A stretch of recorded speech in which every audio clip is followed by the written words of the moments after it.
The voicemail was meant for her best friend. A raw, unfiltered confession about the confusing, electric feelings she'd been hiding for her boss. But with one misplaced tap, it wasn't her friend who received it. It was him.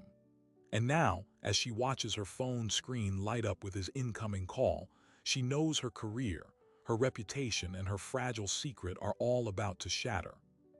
She is his executive assistant. For 2 years, her entire professional life has been built on discretion, anticipation, and flawless execution. Now, with that one recorded message, she has handed him her most unprofessional, vulnerable truth. The man who holds the power to fire her with a single email now knows she can't stop thinking about him. What do you do when your deepest secret is delivered directly to the person it's about? The only instruction on her screen, a single text from him that reads, "My office, now." The walk from her desk to the corner office was 37 steps. She had counted them every morning for 730 days. But today, each step felt like a mile, the plush carpet swallowing the sound of her heels, the sterile office air suddenly too thin to breathe. Her name is Maya.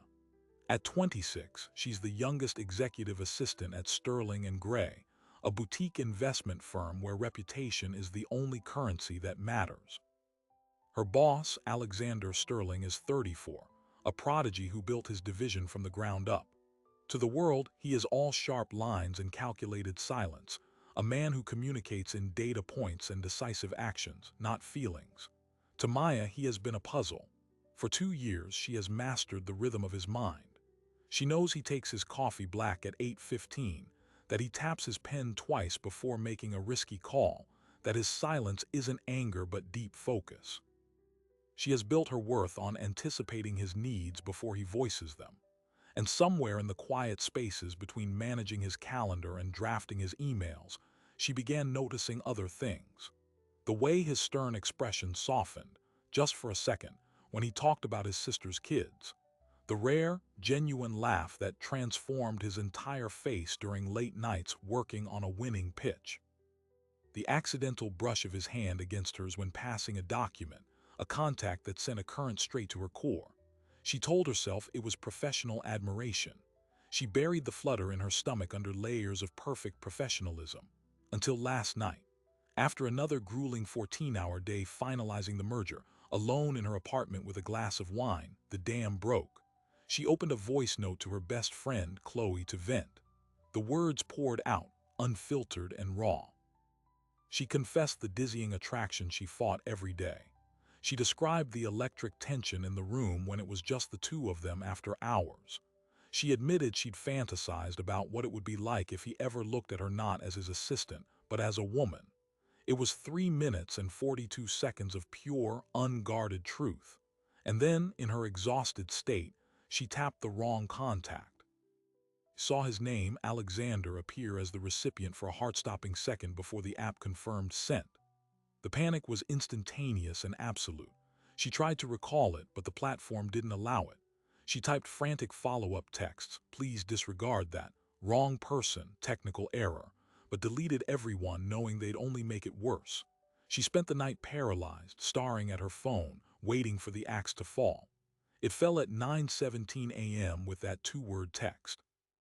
Now, standing before the polished walnut door of his office, her hand is trembling.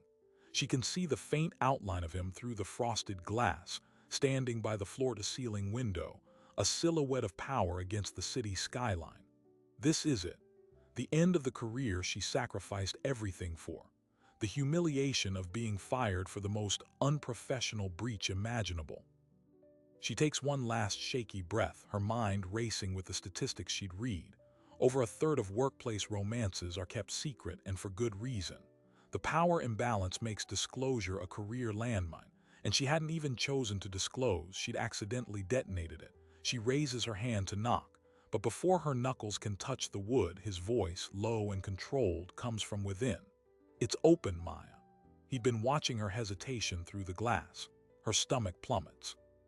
She turns the handle and steps into the lion's den. The office is as immaculate as always, but the atmosphere is charged, thick with unspoken words. Alexander doesn't turn from the window. Her phone is in his hand, and he's playing the voice note. Her own voice, breathy and confidential, fills the silent, expensive room. And I know it's insane, Chloe, but sometimes I think he feels it too. That tension. It's like this live wire between us. He lets it play for another agonizing 10 seconds before finally hitting pause. The sudden silence is louder than the confession. Slowly, he turns to face her. His expression is unreadable, but his eyes, usually so cool and analytical, are dark with an intensity she's never seen before. He doesn't look angry, he looks captivated. "Explain," he says, the single word hanging in the air between them. But it's not a demand for an excuse. It sounds like a genuine, dangerous question. The word hung in the air, a blade waiting to fall. Maya's rehearsed apologies died in her throat. She couldn't lie, not with her own voice echoing the truth back at her. "It was a mistake," she began, her voice barely a whisper. "It wasn't meant for you." Alexander didn't move. "That much is evident," he said, his gaze unwavering. "The question isn't who it was for. The question is it true?" The directness was a shock. This wasn't a reprimand about professionalism. This was a personal inquisition. Her mind flashed to the human resources manuals she'd studied, the mandatory trainings about power dynamics and harassment. The boss was never supposed to ask this. The subordinate was never supposed to answer. Her career, her entire livelihood was balanced on the knife's edge of her next word. "Yes," she breathed, the admission leaving her body like a surrender. Something shifted in his eyes. The intensity didn't fade, but it transformed. The analytical coldness warmed by a degree, revealing something startling beneath recognition. He finally looked away from her, turning his gaze back to the city. "Sit down, Maya." It wasn't a request.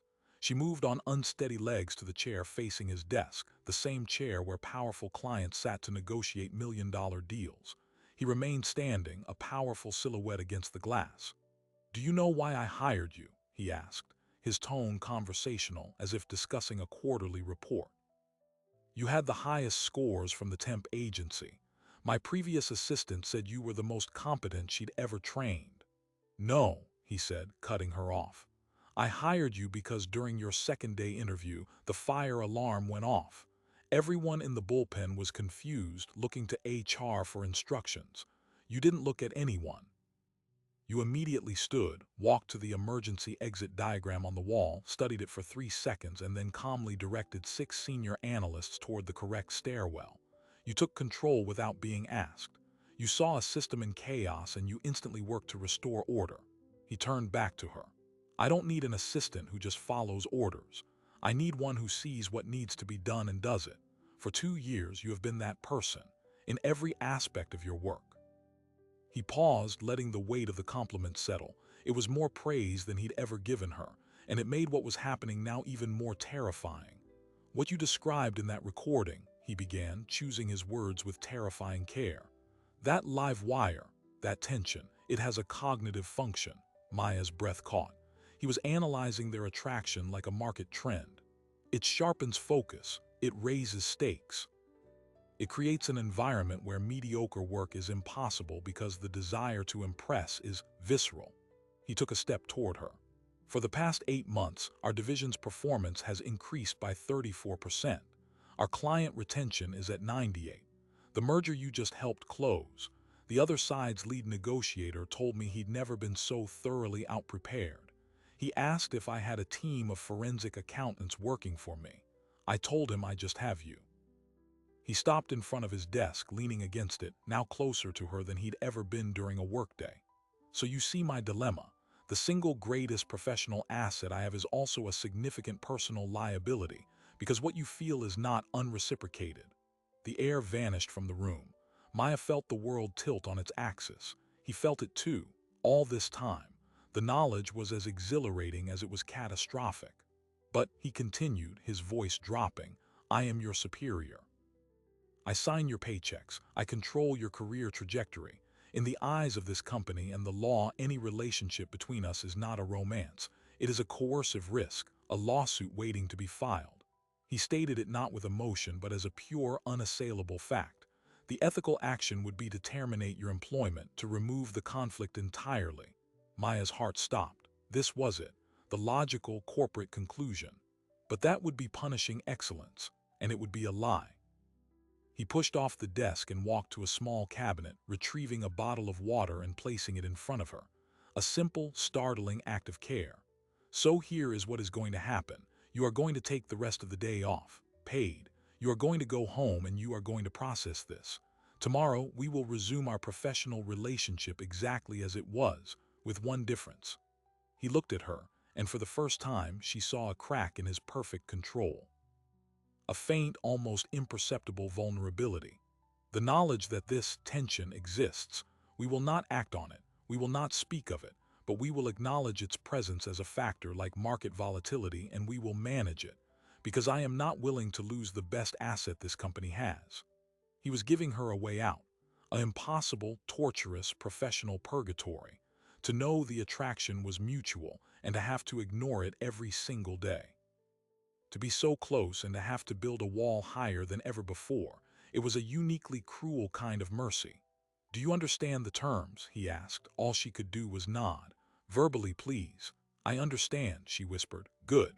He walked back behind his desk, the moment of vulnerability gone, replaced once more by the CEO. "I'll see you tomorrow, Maya," and for what it's worth, he met her eyes one last time. The sentiment was eloquently put. She fled. The 37 steps back to her desk were a blur. She gathered her things under the curious gaze of colleagues, mumbling about a migraine. In the elevator alone, she finally let out a shuddering breath.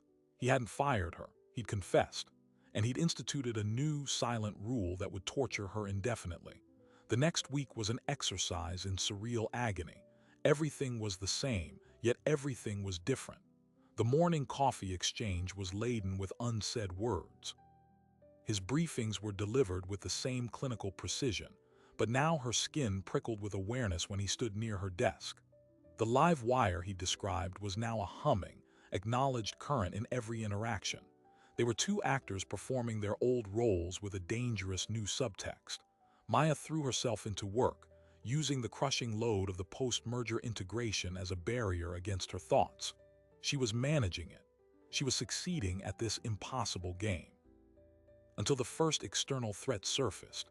David Gray, the Gray in Sterling and Gray, Alexander's older partner and the firm's managing director, was a man who prized tradition and discretion above all. He noticed everything. A week after the voice note incident, he called Maya into his office, a darker, wood-paneled room that smelled of old money and cigar smoke. "Maya, my dear, close the door," he said, smiling with paternal warmth that never reached his eyes. "How are you settling in after the big merger? Quite a load on your shoulders." "It's been busy, Mr. Gray, but manageable," she said, adopting her most professional tone. "I'm glad to hear it. Alex speaks very highly of your work, very highly indeed." He steepled his fingers. "You know, in a firm like ours, perception is everything. The relationship between a principal and his assistant is one of absolute trust, but also appropriate distance. Any hint of impropriety can unravel decades of reputation in a moment." Maya's blood ran cold. He couldn't know. There was no way. "Of course, sir," she said smoothly. "I've always considered professionalism my highest priority." "I know you do," he said, his gaze turning sharper. "But Alex is a brilliant, driven young man. Sometimes such men can be impulsive. It's the job of those around him to provide stability, to enforce boundaries, even when he might not see the need. Do you understand what I'm saying?" It was a warning, a velvet-gloved threat. David Gray suspected something or was preemptively guarding against the possibility. He was putting her on notice. Her job was to keep Alexander in line, and if she failed, she would be the one blamed. "Perfectly, sir." "Excellent. That's why you're such a valued member of the team." The smile returned. "You may go." The encounter shifted the ground beneath her. The stakes were no longer just personal and emotional. They were political and professional. She was now caught between Alexander's unacknowledged desire and his partner's suspicious oversight. The pressure was a vice tightening daily. Then, the second escalation, the client dinner. Alexander was wooing a notoriously conservative Japanese investment bank. The dinner was at an exclusive, traditional restaurant. His usual plus one, the head of business development, had fallen ill. At 5 p.m., he appeared at her desk. "You'll accompany me tonight, 7 o'clock. The client values discretion and meticulous attention to detail. You embody both. It wasn't a question. It was a high-stakes assignment. Of course, she said, her mind racing. This was a test of her professionalism, of their new managed tension of everything. The dinner was a masterpiece of subtle tension. Maya was in her element, smoothly facilitating conversation, anticipating needs, gracefully navigating the complex etiquette. She was, for all purposes, the perfect executive assistant. She also caught the client's chairman, an older man named Mr. Tanaka, watching her and Alexander with a curious, knowing look. At the end of the night, as they waited for the valet, Mr. Tanaka bowed slightly to Alexander. "A formidable team you have, Sterling-san. The harmony is palpable. It speaks well of your leadership." In the car back to the office, alone in the dark backseat, the silence was deafening. The harmony had been noted and praised. Alexander finally spoke, his voice quiet in the dim light. "You were exceptional tonight. Thank you." "He's right, you know," Alexander said, not looking at her. "The harmony, it's a tangible asset. It's why this works." He was justifying it again, using business logic to frame the magnetic pull between them. It was how he made sense of the insensible. "And if it stops working?" Maya dared to ask, the car's privacy partition making her bold. "If the harmony becomes dissonance?" He turned his head then, his profile etched by passing streetlights. "Then we recalibrate, we manage the variable." He said it with such conviction. But Maya was beginning to understand that some variables were unmanageable. The following Monday, the variable exploded. She arrived early to find a single, perfect white orchid in a slender vase on her desk. No card. Her heart hammered. It was a gesture, an unmistakably personal one. She looked toward his office. The light was on. He was already there, working. This was a breach of their unspoken rule. This was an action. As she stared at the flower, her phone buzzed. A text from an unknown number. "Saw you two looking very cozy at Kurosawa the other night. A little after-hours harmony never hurt anyone. Unless someone gets hurt, be careful, Maya." The world went cold. The text wasn't from Alexander, it was a threat. Someone else had seen them, someone was watching, and they knew her name. The anonymous text was a virus, corrupting every moment of safety she had left. The orchid was a declaration. Together, they formed a trap. Maya's first instinct was to run to Alexander's office. Her second, sharper instinct stopped her cold. What if the threat was coming from inside the firm? What if showing him the text was exactly what the sender wanted? She took a picture of the orchid and the text message, then deleted the message from her phone, her hand steady with a cold, focused fear she hadn't felt since the voice note. She placed the orchid in her bottom desk drawer, out of sight. The game had changed. She was no longer just managing her feelings. She was now a player in a hidden war she didn't understand. She spent the morning in a state of hyper-aware paranoia, analyzing every glance from a colleague, every casual conversation. The senior analyst who always lingered near her desk, the head of HR who gave her a tight, perfunctory smile. David Gray's veiled warning echoed in her mind. He had the most to lose from a scandal. He also had the resources to have her watched. At lunch, she did something she never did. She left the building. She walked 3 blocks to a crowded coffee shop, found a corner, and called Chloe. She told her everything, the orchid, the text. Chloe, a journalist, was silent for a long moment. "Okay, this is no longer a workplace romance drama. This is a thriller. You need to find out who sent that text before they make their next move." "How?" Maya whispered, feeling utterly out of her depth. "The text said, 'Be careful, Maya. They used your name. This is personal, not generic blackmail. They know you. Think. Who benefits from you being scared? Who benefits from you and Alexander being distracted or discredited?" The list was short and terrifying. David Gray. A rival within the firm angling for Alexander's position. A competitor firm trying to sabotage the post-merger integration. Or, darkest of all, someone from Alexander's past, someone who knew how to hurt him. When she returned, the atmosphere on her floor felt charged. Alexander's door was closed, which was unusual for a Monday. His calendar showed a last-minute, unscheduled meeting with David Gray and the firm's general counsel. Her phone buzzed. A calendar alert she hadn't set. Meeting, conference room B, 3:00 p.m., performance review M. Jones *. Jones was her last name. A performance review wasn't scheduled for months, and it was never set by an anonymous calendar invite. This was the next move. The sender was inside the company's system. At 2:55, her desk phone rang. It was Alexander. "My office. Now." His voice was clipped, devoid of all warmth. The 37 steps had never felt longer. This time he was seated behind his desk, and David Gray was in the chair she usually occupied. Gray smiled at her, but it was all teeth. "Maya, please sit," he said, gesturing to a smaller side chair. She sat, her back rigid. Alexander wouldn't look at her. "We've had a concerning report," Gray began, lacing his fingers over his stomach. "Regarding inappropriate conduct, a potential breach of our fraternization policy."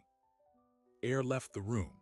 "I'm not sure I understand, sir," Maya said, her voice miraculously even. "An anonymous email was sent to the compliance committee this morning," Alexander said flatly, finally looking at her. His eyes were a storm wall, impenetrable. "It suggested that a personal relationship between a principal and a subordinate was creating a hostile work environment.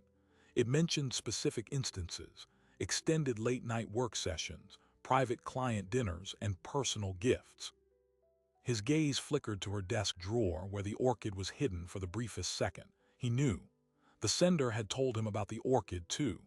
They had orchestrated this perfectly, forcing Alexander to be the one to confront her in front of Gray. This was a masterstroke. It isolated them from each other. "Of course, we take such allegations extremely seriously," Gray continued, his tone oozing faux concern. "For the good of the firm and for both your protections, we feel a temporary separation is prudent. Effective immediately, Maya, you are being reassigned. You will report to Martin Cho and the Shanghai office integration team. Your access to Sterling's calendars, emails, and this floor will be revoked by end of day." Reassignment. Exile. It was a professional death sentence. The Shanghai team was a backwater, a placeholder for people on their way out. She was being removed from his orbit permanently. She looked at Alexander, searching for any sign of the man who had confessed a shared attraction. He met her gaze, and in the depths of his eyes, beneath the mandated corporate ice, she saw it, a flicker of pure, unadulterated fury, but it wasn't directed at her. It was directed at the situation, at Gray, at the unseen enemy who had done this. He was powerless to stop it without confirming the allegation. "Do you have anything to say?" Gray asked. Maya drew a slow breath. She thought of the text, the orchid, the hacked calendar invite. This was an attack, and in war you never showed the enemy your next move. "I understand the firm's policy," she said, her voice clear and professional. "I will comply fully with the reassignment." Gray looked almost disappointed she hadn't fought. "Very good. Alex, if you'll handle the IT deprovisioning. Maya, collect your personal effects. HR will escort you." An HR representative was already waiting outside the door. As she walked out, her personal box in her arms, 20 minutes later, she didn't look back. She was marched to the sub-level floor that housed the Shanghai integration team, a cramped, windowless space far from the executive suites. Her new boss, Martin, barely glanced up from his spreadsheet. "Cube 12.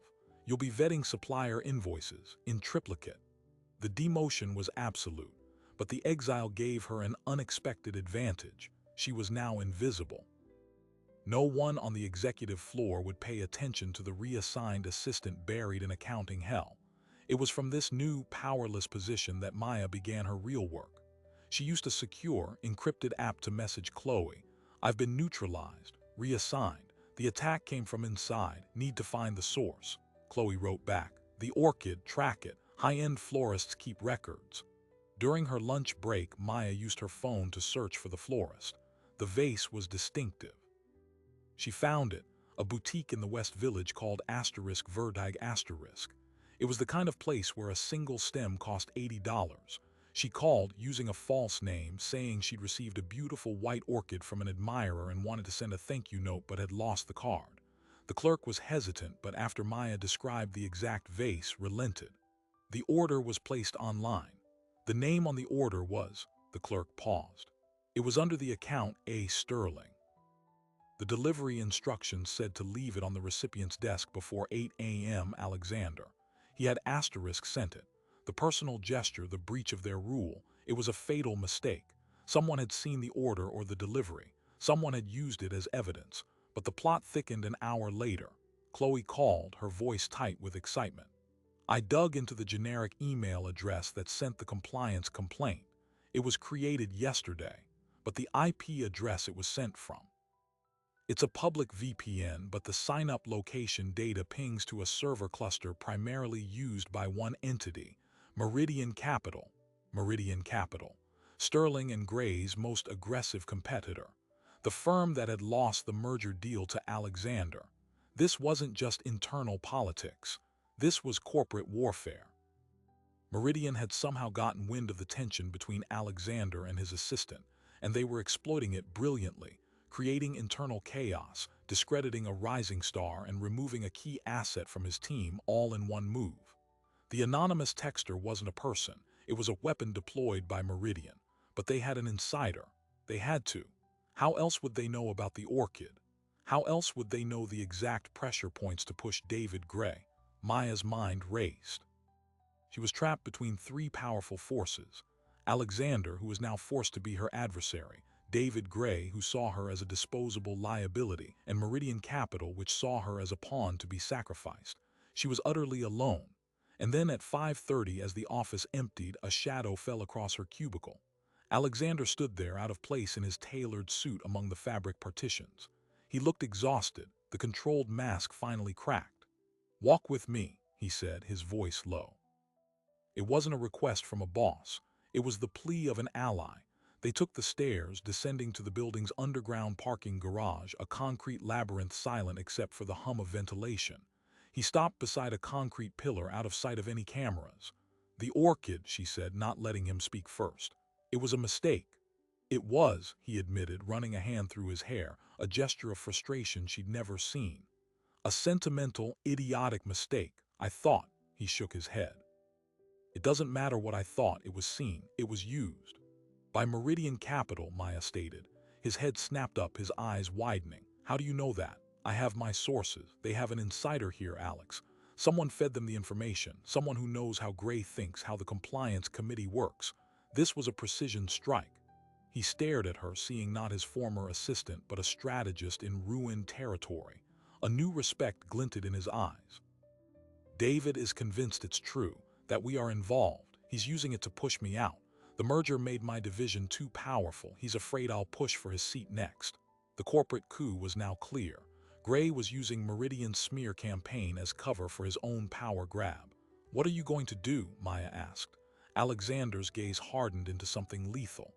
"I'm going to burn Meridian to the ground. But to do that, I need proof of their espionage. And to get that..." He looked directly at her. "I need you to do something for me, something I cannot ask and you cannot refuse." He stepped closer. "They think you're neutralized. They think you're angry with me, that you feel betrayed. I need you to lean into that. I need you to let yourself be approached." Understanding dawned, cold and clear. He wanted her to become a double agent, to make Meridian think she was a turncoat, willing to sell Sterling and Gray's secrets for revenge. It was incredibly dangerous. If Gray found out, she'd be prosecuted. If Meridian suspected a trap, they'd destroy her. "Why would I do that?" she whispered. "Because," he said, his voice dropping to a raw, vulnerable whisper that stripped away all pretense, "you are not an asset. You are the only person in this godforsaken building I trust. And because when this is over, I am not letting you go." It was a promise and a confession far deeper than the one in her voice note. He was risking everything. And he was asking her to risk everything with him. The choice was no longer about managing tension. It was about choosing a side in a war. Maya looked at the man who held her career in his hands, who had just asked her to walk into the fire. She thought of the anonymous text, the exiled desk, the smug look on David Gray's face. She nodded slowly. "What's the play?" A ghost of a smile touched his lips, the first real one she'd seen in weeks. "You're going to send a message. And this time, you're going to send it to the right person." The message was not a voice note this time. It was a calculated leak.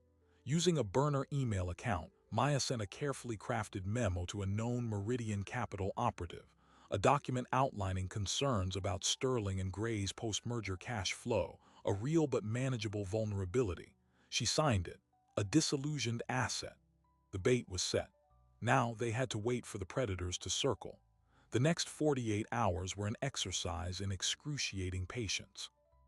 Maya continued her mind-numbing work in the basement, vetting invoices, playing the part of the defeated, exiled employee.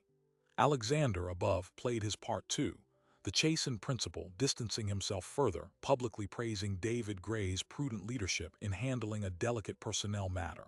They communicated only through encrypted, time-limited messages on a secure app. Each one was clinical, brief, and vital. Bait taken. Initial contact established. Alexander would reply, maintain channel. Feed approved dataset 2. The approved datasets were pieces of information, financial projections, client sensitivity analyses that were valuable but not catastrophic, designed to build her credibility without doing real harm. Meridian's operative, a man who called himself Marcus, grew bolder. The requests became more specific. He wanted schedules, travel itineraries for Alexander, meeting notes from the board's strategic sessions. Each request was a piece of the puzzle, revealing what Meridian truly wanted, not just to smear Alexander but to poach a major client during his upcoming trip to Zurich. They planned to intercept the deal. This was the proof Alexander needed. Meridian wasn't just gossiping, they were engaging in corporate espionage and tortious interference. But they needed a recorded transaction, a clear quid pro quo. Marcus finally offered one. In exchange for the Zurich travel security details and the client presentation materials, he offered a consulting fee of $50,000 to be wired to an offshore account. It was the smoking gun. Alexander's message that night was a single word: now.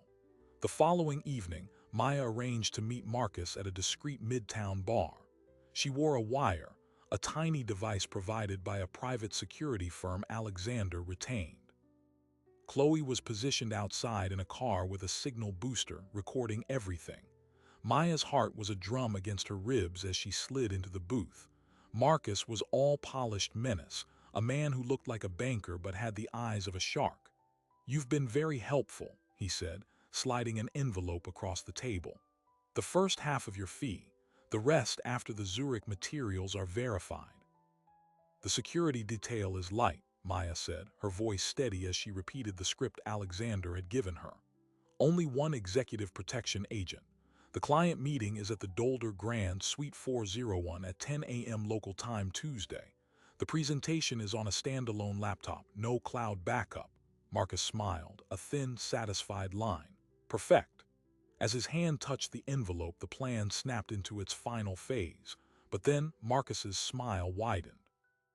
"You know, your boss is a very interesting man, so controlled, but he has a weakness. He gets sentimental." He leaned forward. "The orchid was a nice touch, really sold the narrative." Maya's blood froze. He wasn't just acknowledging the orchid, he was claiming it. "What do you mean? The order from Verdig, please. We have a junior analyst whose sister works there. We placed that order the moment we saw the charge on a corporate card alert we'd flagged. We just made sure it was delivered a little early." The revelation hit her like a physical blow. Meridian hadn't just discovered the orchid. They had created it. They had fabricated the personal gift from Alexander by hacking a routine floral order for a client event and redirecting it. Alexander's fatal mistake hadn't been sentimentality.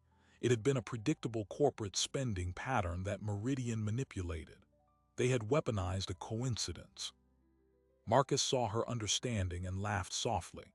"You thought you were playing us. We've been playing you from the start.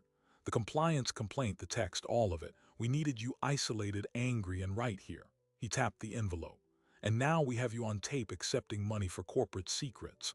How do you think your Mr. Sterling will feel when he learns his trusted confidant was on our payroll all along?" It was a double trap. They had anticipated the countersting. Maya's mind raced. They had the wire, but he had just admitted to fraud and framing on tape. It was a messy, mutually assured destruction. But then, from the shadowed corner of the booth, a calm, familiar voice spoke. "I think he'd feel relieved the recording is so clear." Alexander Sterling stepped into the light, followed by two men in suits, the firm's general counsel and the head of security. He held up his own phone. The entire conversation, including your admission to falsifying evidence and conspiring to commit fraud, is being streamed to the firm's servers and the district attorney's office as we speak." Marcus's face went sheet white. Alexander didn't even look at him. His eyes were on Maya, filled with a fierce, triumphant pride. "The Zurich details you just gave were for a canceled meeting. The client is currently in Tokyo. You have no deal, and you have just confessed to a felony." The fallout was swift and brutal. With the recorded evidence, Sterling and Gray moved immediately. Meridian Capital was served with a raft of lawsuits for corporate espionage, fraud, and tortious interference. Their stock plummeted. Key partners fled. Marcus and the Meridian operative inside Sterling and Gray, a mid-level analyst in the IT department who had access to corporate card alerts, were arrested. But the final, most satisfying blow was internal. Alexander presented the evidence to the full board, not just of Meridian's plot, but of David Gray's willing use of it for his own power grab.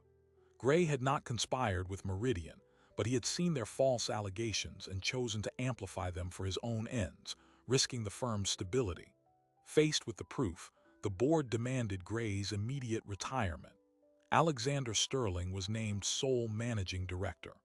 The next morning, Maya was summoned to the 34th floor again. This time, the entire bullpen was silent, watching as she walked the 37 steps to the corner office. The door was open. Alexander stood not behind his desk but in front of it. "Close the door," he said. She did. For a long moment, they just looked at each other, the architects of a victory that had cost them both dearly. "The board has approved a discretionary bonus for your work in uncovering the espionage plot," he began, his formal tone not quite masking the emotion beneath. "It's significant." "Thank you," Maya said, her own voice quiet. "But that's not why you called me here." "No," he admitted. He gestured to the chair in front of his desk, not the side chair, the client chair. "I am offering you a choice. You can return as my executive assistant with a substantial raise and a title bump to senior executive coordinator. Or," he paused, taking a folder from his desk and sliding it toward her, "you can take a new position.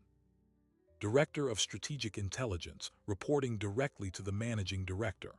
You would build and run a new department designed to proactively identify external threats and internal vulnerabilities. The salary is twice your current one. The budget is yours to set." It was more than a promotion. It was a recognition of her skill, her nerve, her strategic mind. It was a pathway to power in her own right, not through him. He was offering her a way to stand beside him, not behind him. "Why?" she asked, needing to hear him say it. Alexander rounded the desk until he was standing before her. "The professional distance was gone, because I was wrong. In the garage, I said I needed you because I trusted you. That was only half the truth." He took a breath, the most vulnerable she had ever seen him. "The truth is, I am in love with you, Maya. I have been for a long time, and that is the single greatest liability and the most powerful asset I will ever have. I cannot be your boss and be in love with you. It's unethical and it would destroy everything you've earned. So I am removing myself as your boss. If you take the new role, you'll report to the board's oversight committee until a new managing director of operations is hired. We would be peers. And if, after some time, you felt the same way, we would be free to explore that. No power dynamics, no secrets, just us." He had thought of everything. He had dismantled the very obstacle he represented. He was offering her a clean slate, a career, and his heart, with no strings attached. The choice was entirely hers. Maya looked at the man who had once been an inscrutable puzzle, then a dangerous tension, then a reluctant ally, and now was offering her a partnership in every sense of the word. She thought of the voice note, the terror, the exile, the wire, the triumph. She picked up the folder. "Director of Strategic Intelligence," she said, a smile finally breaking through. "I have some ideas for the first quarter's initiatives." Alexander's face lit with a real, unrestrained smile. "I have no doubt." He didn't kiss her, not then. That would come later after she'd settled into her new office down the hall. But he did offer his hand, a formal seal on their new partnership. She took it, and the handshake held the promise of everything to come. 6 months later, the new department was a resounding success, credited with identifying 2 more competitor probes. Maya and Alexander kept their promise, building a professional partnership based on respect and equality. And one evening, after a late strategy session in the quiet of his now, their corner office, the last of the tension finally dissolved into something else entirely. The accidental voice note had set a catastrophe in motion. But in the end, it didn't reveal a secret that would destroy them. It revealed a truth that, against all odds, built something new.